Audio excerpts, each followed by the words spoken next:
الحمد للہ والصلاة والسلام علی رسول اللہ اما بعد فاعوذ باللہ السمیع العلیم من الشیطان الرجیم من ہمزہ ونفخہ ونفثہ بسم اللہ الرحمن الرحیم لئن شکرتم لأزیدنکم۔ جب آپ کو گھر میں کوئی پریشانی ہو، کوئی تکلیف ہو، کوئی غم پہنچے، کوئی دکھ پہنچے،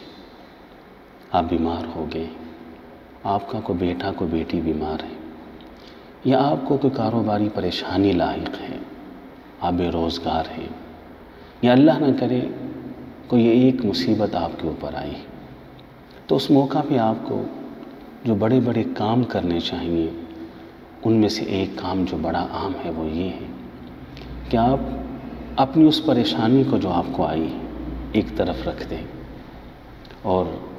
اس پریشانی کو ایک طرف رکھتے ہوئے اللہ تعالیٰ کی جو باقی نعمتیں آپ کے اوپر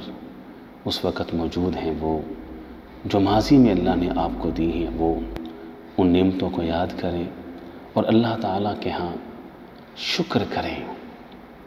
کریں کہ اللہ میں آپ کی اس نعمت کا بھی شکر ادا کرتا ہوں، آپ کی اس نعمت کا بھی شکر ادا کرتا ہوں، آپ کی اس نعمت کا بھی شکر ادا کرتا ہوں۔ اس کا فائدہ یہ ہوگا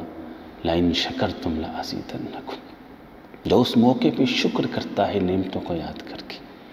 جو غم اور پریشانی کے موقع پر باقی نعمتوں کو یاد کر کے اللہ کی شکر ادا کرتا ہے نعمتوں کے اوپر، اللہ تعالیٰ وہ غم بھی دور کرتے ہیں، اللہ اپنی نعمتوں کو بڑھاتے بھی ہیں۔ سیدہ عائشہ رضی اللہ تعالیٰ عنہ بیان کرتی، صحیح بخاری کی حدیث، کہ ہمارے گھر میں بڑا فاقہ ہوتا، کھانے کے لیے کچھ نہ ہوتا، تو میں نے دیکھا کہ فاقوں کے دور میں، بھوک کے زمانے میں، افلاس کے دور میں، نبی علیہ السلام رات کے اندھیرے میں میرے حجرے کے اندر کچے فرش کے اوپر اپنی مبارک ناک، پاکیزہ ماتھا زمین کی مٹی کے اندر آلودہ کر کے سجدے کی حالت میں رو رہے ہوتے، اور رونے کی وجہ سے آپ کے پیٹ مبارک سے یوں آواز آتی